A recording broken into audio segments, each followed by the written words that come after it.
When Connie and I were in seminary for 4 years, I worked as an assistant, or as an aide, in a psychiatric hospital, one of the premier psychiatric hospitals in the world.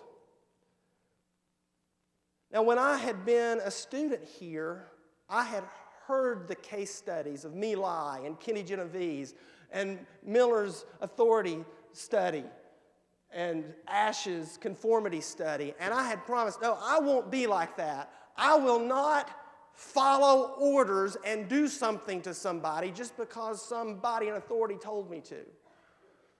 One night in the cafeteria area, in the locked adolescent unit, a young woman got angry and started escalating to the point that she started throwing chairs. And the charge nurse said, "Clear the area!" And everybody left to go to their bedrooms. And she called management team, and we all huddled. And this gal was just pacing back and forth, throwing chairs. And she went around the circle and pointed at everybody in the circle and assigned them their role in what was about to happen, subduing this woman and getting her to the seclusion room to strap her down. Right arm, left leg, left leg, and she pointed at me and said, "Head." Now, as the person in charge of the head, my job was to take my index finger and steady her face, this, and more like this. Now, take your finger and go to the base of your ear and move around in there along where your jawbone is and press. Everybody do this. Take your finger and you'll find your mandibular nerve right up in here. Just push until you feel it hurt just a little bit. My job that I had just been assigned to was to inflict enough pain on this young woman, this 15-year-old young woman, to make her lie still. We got her in the, it was a fight. We got her down. They started strapping her down. Got her all ankles, wrist, waist. And we all stepped back out of breath. And the charge nurse said, "Wait. By hospital policy, she has to be in a hospital gown with no undergarments on. We're going to have to undress her." And the girl screamed, "No!"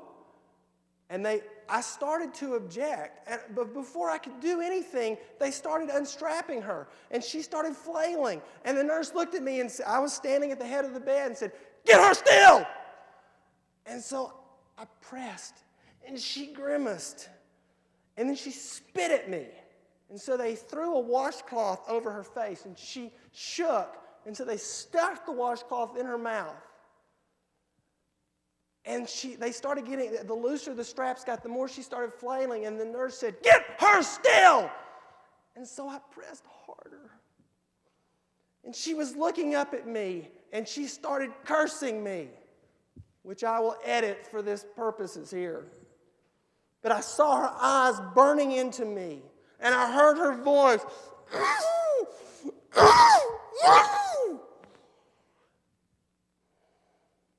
Finally, somebody came in with a syringe and shot her with something. And a few minutes later, and all the time she was stripped naked in front of me. They kept trying to throw a sheet over her. Finally, they got her in a hospital gown. Finally, she fell asleep. We got out in the hallway, and we were going to debrief. And I said, "That was uncalled for." "Well, what do you mean?" Hospital policy.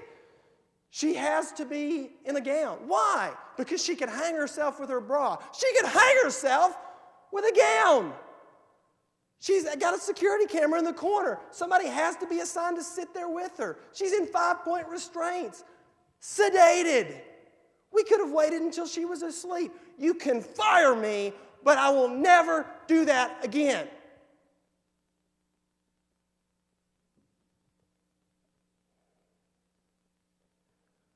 My grandmother died with Alzheimer's disease. There may come a day when I don't remember any of your beloved names. Sometimes I think the last thing going through my mind before I die will be the image of that 15-year-old girl's eyes burning into me, the sound of her voice cursing me through that wash rag. My brain is scarred with that image and those sounds. And I have one thing to say about that. Thank God. Because over the years,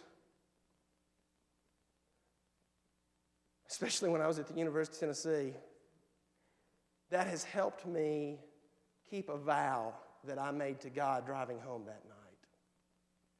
God, from now on, I will be the last person to follow a good order before I am ever again the first one to follow a bad one.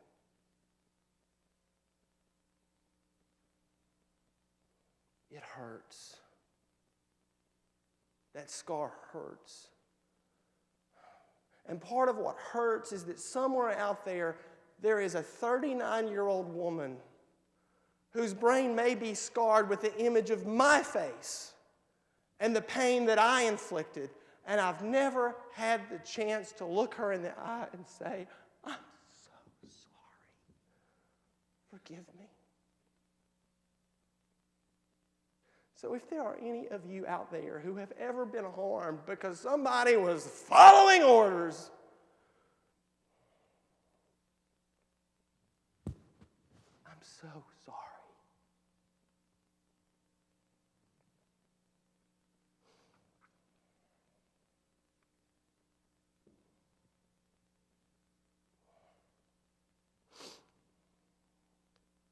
Sometimes we inflict scars. Sometimes we must deal with the scars of others. Again, when Connie and I were in seminary, we were at a party one night, large party with families of seminary students, and I read a children's story to a group of children gathered around. When I got done, the guy, I'll call him John, he was slightly non-traditional seminary student, and he was in his late 40s. And when I got done, he was staring at me, and I felt really awkward because he was just staring. And long story short, John started being extraordinarily rude to me. He would snipe at me in class. On a committee we were on, if I put out an idea, he shot it down. And not just shot it down, he was just really rude about it. Well, I'm going to squeeze all this in. It could go on and on. One day, my phone rang, and a friend of John's said, Brad, you know I'm a really good friend of John, but he's done something that I just don't roll that way, and I need to tell you something, and even if it gets me in trouble with him. The other day, we were with a group of people, and he said that he knew, and subsequently he insisted he was not just kidding, he was serious, that you all have heard about one of the political candidates being accused of asking his wife to have an open marriage. John had apparently told a group of people that Connie and I were actively engaged in an open marriage. You're sure he was serious? Yeah. Okay, well, I called a few people and got some advice. And then I called John. And I said, John, first of all, you're going to know how I got this information. No ill harm is to come to the person who told me. Second, one advisor has told me to come over to your house with a dull knife and turn you into a gelding. If you don't know what a gelding is, look it up. But that's not the way I roll. Here's what we're going to do. Tomorrow morning at 8:30, I don't care if you're supposed to be preaching your grandmother's funeral. We're going to be at the seminary pastor's office. If you don't show up, the letter that I have in my hand will be sent to the dean of students, and I'll get your tail kicked out of this school. The next morning, I walked into the seminary pastor's office, and when I walked in, John buried his face in his hand and sobbed. He sobbed for, it seemed like forever. Finally, he looked up and said, Brad, when I was 13 years old, I went to my pastor and I said that I wanted to be baptized. And he said, that's great. And he said, "Come here." And he hugged me. And then he picked me up and set me on his desk and molested me on his desk when I asked to be baptized. And you look like him. And every time I've seen you, I've thought of him. And he's cried again, and he said, and it doesn't stop there. Several years ago, my ex-wife, developed a gambling habit. And she eventually left me for one of her gambling buddies, another woman. And after our divorce, I found out that she had taken credit cards out in my name and run up $60,000 in credit card debt. And every time I've seen you, I've been reminded of my pastor, and I've been so jealous of you and your happy wife. And I have done everything in my power to hurt you because I wanted you to hurt the way I hurt. And I am so, so sorry. And he sobbed and sobbed. And finally I said, John, look at me. And he looked up, and I said, I forgive you. I think this is a deep, deep scar, and you're going to need help dealing with this. And the pastor and I know hurting people hurt. I've known there must be something going on. My dad used to tell me, son, hurting people hurt people. And I want you to get over this pain. So I think you need to see a therapist, and if you can't afford it, I will help you pay for it. And then he really started sobbing. Sometimes we are the inflictors of pain. Sometimes we are the target of others' mismanaged scars. One more. And this is the intersection of the theme of scars and my life mission, to promote healthy family.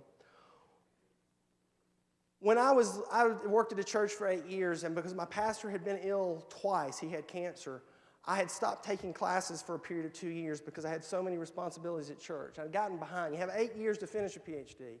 So I had left to go back to school, and in order to finish on time, I took a double full-time course load. One student who was there said, I have never been able to handle more than 6 hours with a 20-hour assistantship. I took 9 one time and had to drop one course. I said, well, I'll see how I do. Unfortunately, I had been in an extraordinarily rigorous seminary that had me well prepared. I had a 20-hour-a-week assistantship and was taking 12 hours, which had never been done before to my knowledge. And I took a job as an interim preacher at a church.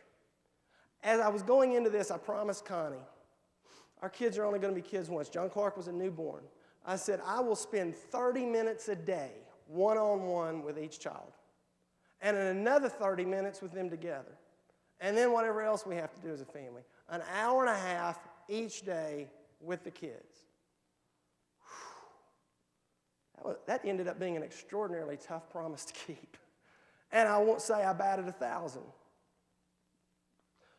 A few weeks into I was the only graduate assistant. There were about 6 of us working in this particular lab, and we each had a different supervisor.